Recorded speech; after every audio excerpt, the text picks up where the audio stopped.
sempre estamos falando sobre autorresponsabilidade, né, e eu quero compartilhar com vocês como foi isso para mim, porque, eu já disse a vocês, né, que eu era uma pessoa muito vitimista e que colocava a culpa em todo mundo, né, mas por eu estar treinando há alguns anos, né, então hoje eu consigo fazer isso com mais tranquilidade, né, mas no começo foi bem, desafiador para mim, né, porque a gente ao mesmo tempo que a gente quer sair desse lugar de comodismo, né, desse lugar que é natural pra gente, como no meu caso era o vitimismo, sempre estar procurando um responsável, um culpado pela minha insatisfação, por eu não estar conseguindo fazer o que eu gostaria de fazer, e aí a gente tem, né, a gente não quer mais ficar nesse lugar, mas ao mesmo tempo é mais confortável pra gente, né, colocar a culpa na situação ou em outra pessoa, porque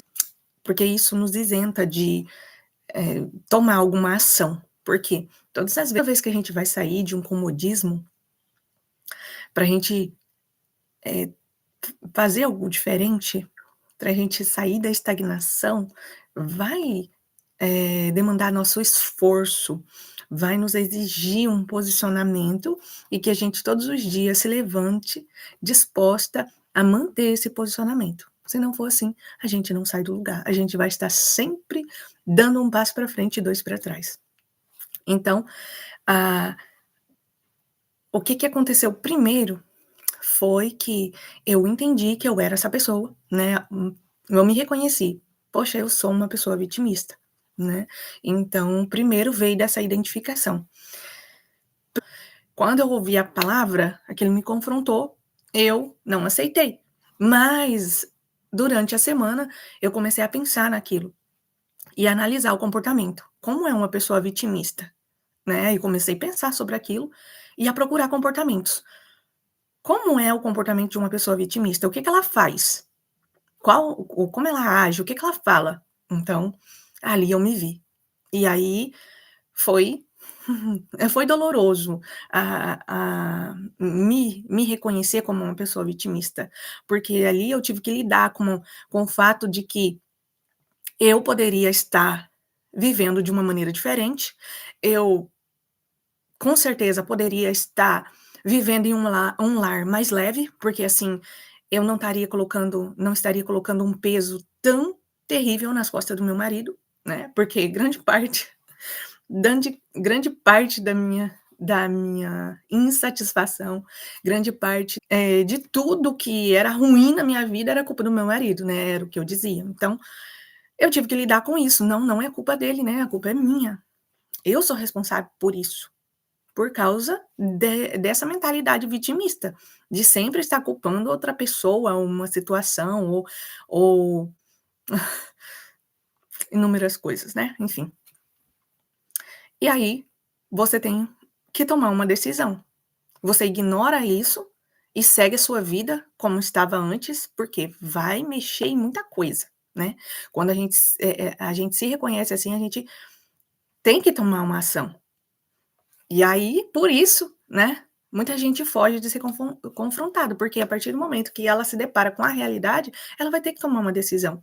E é mais doloroso, às vezes, do que se manter nesse lugar de, de vitimismo, né. Porque se eu sou uma vítima, eu não preciso fazer nada, é sempre o outro que tem que fazer alguma coisa, né. Então, é muito mais cômodo, né, ainda que seja doloroso se manter nesse lugar de sofrimento, é mais cômodo, porque é algo que eu conheço, né, eu já estou vivendo ali há muito tempo, e também eu não preciso fazer nada, já que eu sou a vítima, né. Vítima não é responsável, e consequentemente também a vítima não cresce, ela fica estagnada, trazendo peso para a vida dela e para a vida dos outros também, né. Porque daí se ela é a vítima, ela não precisa fazer nada, ela não precisa mudar, ela não precisa se esforçar, ela não precisa se desenvolver, ela não precisa buscar, conhecimento para se desenvolver, ser uma pessoa melhor, afinal ela é vítima. E vítimas precisam ser cuidadas, né. Então, é é uma situação dolorosa, né, mas também é um choque de realidade quando a gente se posiciona para ser uma pessoa diferente. Ok, eu sou vitimista, eu fui até aqui, mas eu não quero mais ser essa pessoa. A partir de agora eu vou fazer o que precisar ser feito para eu sair desse lugar.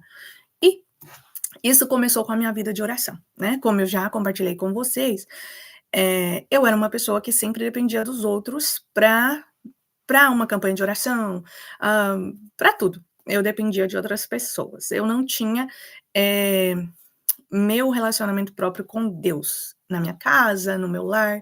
Não, eu sempre dependia de estar com alguém em algum lugar. Então, ou eu estava, participando de alguma campanha de oração na minha própria casa com as minhas companheiras de oração, ou eu estava na casa delas, né, eh, ou estava na igreja. Então, assim, era bênção demais, mas eu precisava, né, ter esse relacionamento com Deus também na minha casa, independente delas. Por quê? Porque senão, hã acontece algo que aconteceu comigo. Quando eu vim para os Estados Unidos, eu me vi sozinha, eu já não tinha mais as minhas amigas, eu não tinha mãe, eu não tinha irmã, eu não tinha a igreja, né, aquela que já estava ali que eu já estava familiarizada com as irmãs. Não que eu deixei de congregar, mas, eh, as minhas companheiras de orações, né, estavam no Brasil.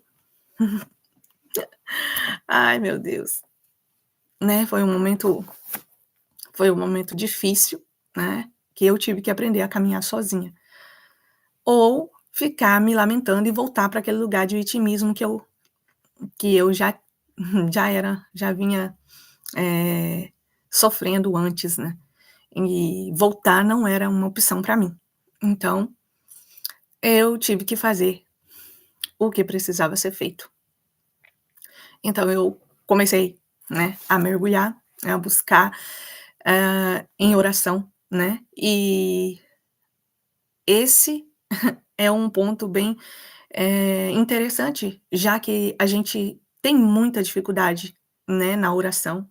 Às vezes a gente vai orar e é aquela oração mecânica, né, a gente às vezes quer ter palavras bonitas, né, ainda temos que enfrentar o fato de que às vezes com 5 minutos a gente não sabe mais o que falar, né, então é desafiador, né, mas quanto mais você insiste, mais o Espírito Santo nos ajuda, porque o Senhor ele está vendo o nosso esforço, né, mesmo que a gente não sabe muito ali o que está fazendo, mas a nossa intenção é de buscar o Senhor. Então, o nosso versículo de hoje está em Mateus capítulo 6 e versículo 6. Tu, porém, quando entrares desculpa, tu, porém, essa minha versão é a versão, ah, revista atualizada. Tu, porém, quando orares, entra no teu quarto, fecha a porta e orarás a teu pai que está em secreto. E teu pai que vê em secreto te recompensará.